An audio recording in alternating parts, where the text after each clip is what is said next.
ഇന്നലെ തെക്കിനിന്ന് ഇറങ്ങിയ തമിഴത്തി വെറുതെ അങ്ങോട്ട് പോകുന്നില്ല. തമിഴത്തിയുടെ പേര്.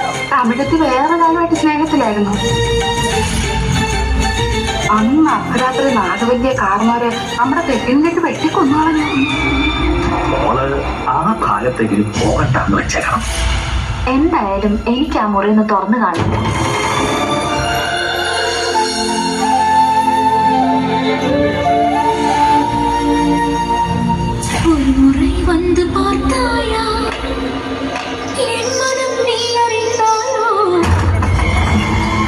ഇടക്കപ്പെട്ട മുറിയായിരുന്നു അത്.